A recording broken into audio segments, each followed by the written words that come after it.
Mesopotamia. Geográficamente corresponde a la llanura aluvial situada entre los ríos Tigris y Éufrates, en la actual Irak. Comprende también parte de Siria y parte del norte de Irán. Los sumerios iniciaron la civilización. Los primeros templos, tumbas y palacios fueron diseñados y construidos por ellos. Las peleas entre las principales ciudades por imponer su poder es lo que conducirá al fin de la primera civilización. De toda esta vida económica y social hasta la destrucción del Imperio babilónico, dan testimonios documentos como textos contables, recibos, documentos históricos, entre otros. Los textos están grabados en tablillas de arcilla cruda, con una escritura cuneiforme, que eran hechas con cuchillas puntiagudas sobre láminas de arcilla. En esta época, ciertas instituciones comerciales habían alcanzado un perfeccionamiento que los acercaba singularmente a las técnicas modernas. Hammurabi es el rey más importante del periodo babilónico y estableció el Código Hammurabi, que es la más antigua colección de leyes que hasta hoy se conoce. Antes de su reinado, llevaban cuentas y prácticas que están en la actualidad. Todo se desarrollaba bajo la ley del templo. Los templos no solo eran para la vida religiosa, sino también para la actividad mercantil. Para atraer a los dioses y al Estado, ofrecían presentes que luego se convirtieron en el carácter de un impuesto. Con la invasión persa, la cultura de Mesopotamia desapareció.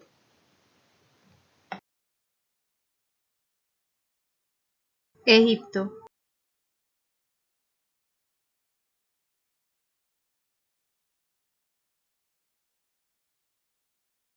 El valle está delimitado al sur por la primera catarata y continúa hacia el norte, delta y el Mediterráneo.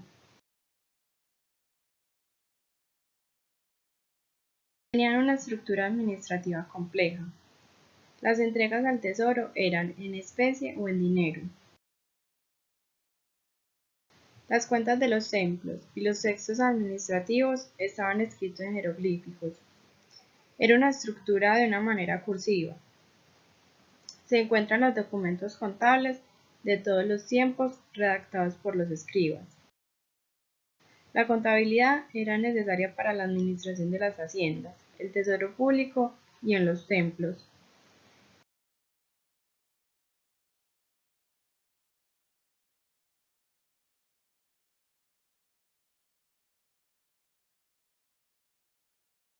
En Egipto helenizado se encuentran disciplinas como la contabilidad, la filosofía y la astronomía.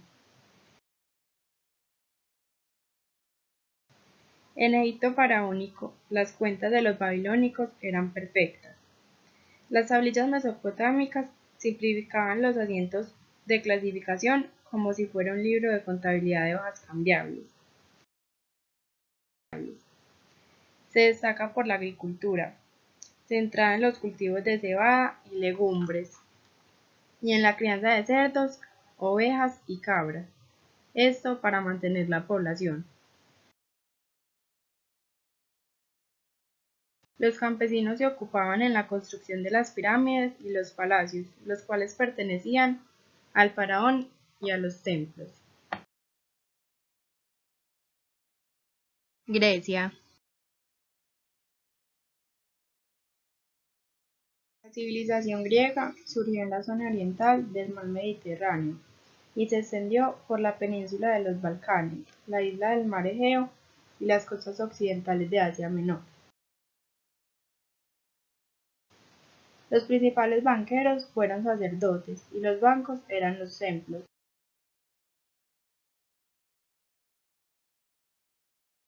Fueron encontrados recibos en placas de mármol de las ofrendas hechas por los fieles a Dios. La civilización helénica no solo era la capital artística de Grecia, sino también financiera y el mercado de las capitales. Tuvo un imperio marítimo, en relaciones comerciales con Mileto. Eran esparcidas e independientes, pero se unían cuando eran atacadas por enemigos en común. Atenas poseía una institución de vigilancia de la hacienda pública, llamada Tribunal de los Logistas. Ellos tenían que comprobar la legitimidad y administrar las cuentas. La civilización de los griegos ha influido en la lengua, la política, la ciencia y las artes. Algunas ciudades griegas siguieron el modelo ateniense, en el cual ejercían el poder ejecutivo de manera personal. Roma. Está ubicada en la península itálica, que está situada en el centro del mar Mediterráneo. La ciudad está ubicada en la región del Lacio, a orillas del río Tíber. Había una contabilidad organizada, tenían empresas agrícolas. Los romanos tenían una mirada de igualdad, eran personas formalistas y meticulosas con sus labores. Tenían la Ruta de la Seda, que era una red de rutas comerciales organizadas a partir del negocio de la seda. El Renacimiento fue el periodo de transición entre la Edad Media y los inicios de la Edad Moderna en los siglos XV y XVI.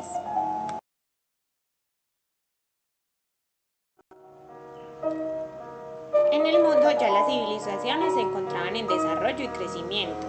Los mayas en América se destacaron por su escritura glífica, el único sistema de escritura plenamente desarrollado del continente americano precolombino, así como su arte, arquitectura y sistemas de matemática, astronomía y ecología. Los incas consolidaron un estado que logró sintetizar los conocimientos artísticos, científicos y tecnológicos de sus antecesores. Basados en un concepto de expansión, la economía inca se basó en la agricultura, aportaron conocimiento a la arquitectura, escultura, cerámica, pintura, metalurgia y orfebrería. En África ya estaba edificada Zimbabue. Fue el centro de la grandiosa civilización del imperio Mungumutama. Esta civilización alcanzó un gran esplendor económico en su comercio con otras civilizaciones de África y Asia. Pero en Europa se da una transformación, resurgen ciertos elementos de la cultura clásica griego y romana. Contemplación libre de la naturaleza con nuevos enfoques en los campos de las artes, la política, la filosofía y las ciencias, sustituyendo el teocentrismo medieval por el antropocentrismo.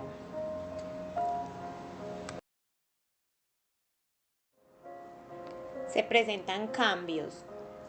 Grandes pensadores surgen y dan otra visión del mundo. Este periodo se caracteriza por ser humanista. En el Renacimiento, Dios y el cristianismo dejaron de ser el punto central del pensamiento para dar paso al hombre como punto central.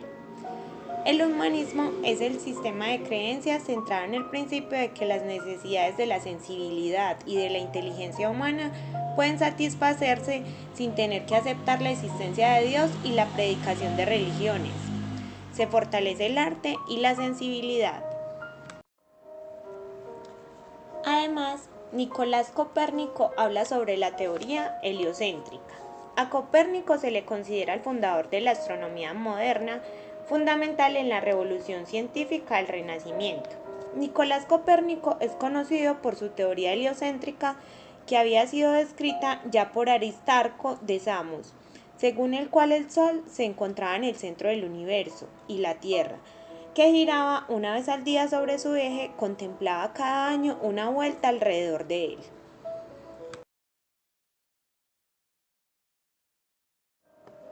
Se presentan cambios en la economía. Europa vivió cambios de la Edad Media a los tiempos modernos, cambios del feudalismo al capitalismo. fenómeno que se caracteriza principalmente por el paso de un sistema de relaciones sociales en el cual la moneda desempeña un papel secundario a otro en el cual el dinero pasa a convertirse en el motor de la economía. Este desarrollo se dio debido a la necesidad de lucro, generar empresa, comercio y negocios. Allí predomina la teoría del precio justo, basada en la idea de que el valor de un producto depende de su utilidad.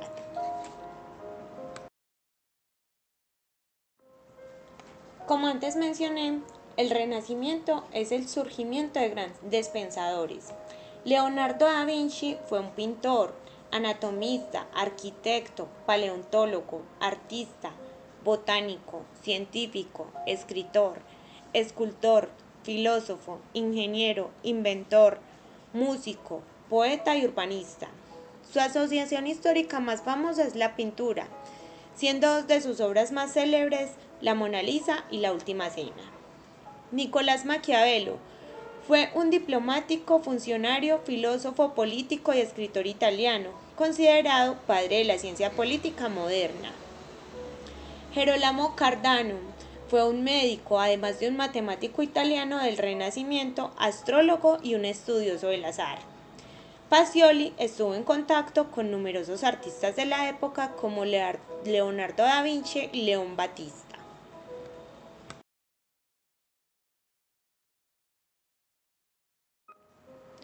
Por otra parte, en el mundo se crean los primeros estados nacionales: Inglaterra, España, Francia, Portugal.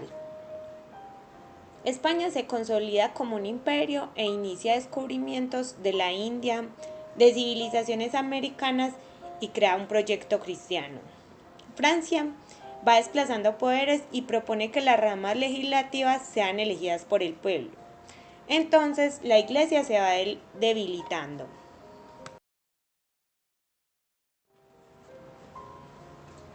A esto se suma la caída de Constantinopla por parte de los turcos, y allí se adopta otra concepción de deidad. Del cristianismo se pasa al islam.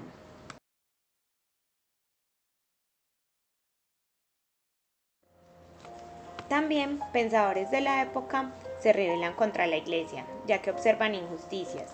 Acá entra Martín Lutero. Al clavar las 95 tesis en la puerta de la iglesia de Wittenberg, inició el movimiento que luego se convertiría en el protestantismo. En sus tesis, Lutero criticaba el sistema de indulgencias, es decir, la posibilidad que daba la Iglesia Católica de comprar el perdón de los pecadores. Observó la avaricia de la Iglesia y su paganismo. Tras haber visitado el Vaticano, Lutero quedó sorprendido por la riqueza del papado y criticó que este bienestar no era disfrutado por los feligreses. También Lutero criticó las tradiciones paganas adoptadas por la Iglesia, que nada tenían que ver con las tradiciones de los primeros cristianos.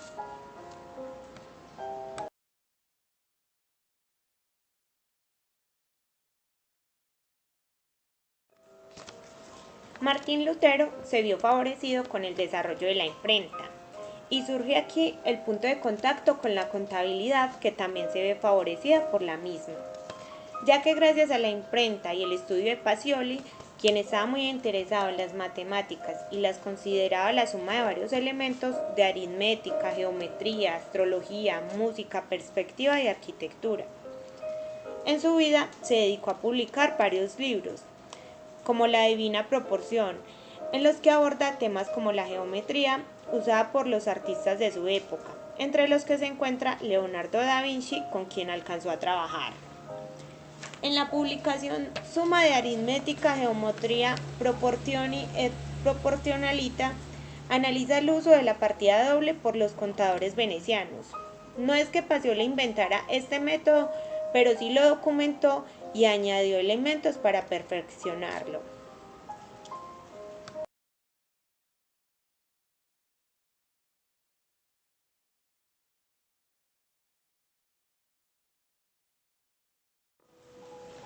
El legado de Luca Pacioli lleva a que se llame padre de la contabilidad, ya que documentó métodos contables, consolidó sobre inventario y balances, borrador o comprobante, diario y mayor, y define las reglas del principio matemático de la partida doble.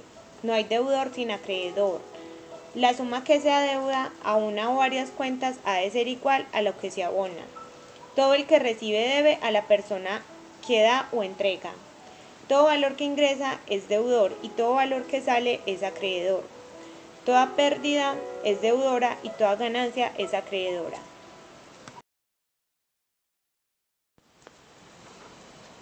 En términos generales, la contabilidad es un sistema de control y registro de los gastos e ingresos y operaciones económicas que realiza una entidad o empresa.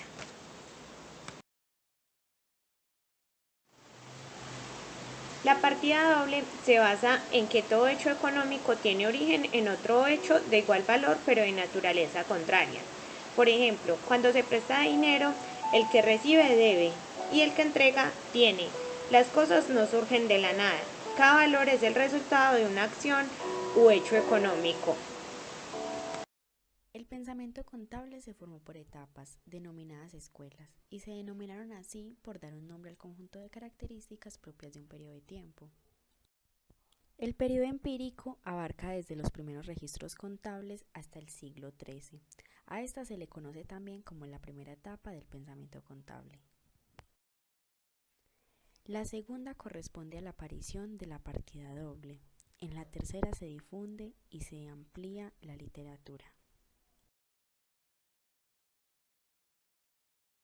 Al respecto, la cuarta se denomina científica y tiene su punto de partida desde finales del siglo XIX, como consecuencia de los profundos cambios generados por la revolución industrial.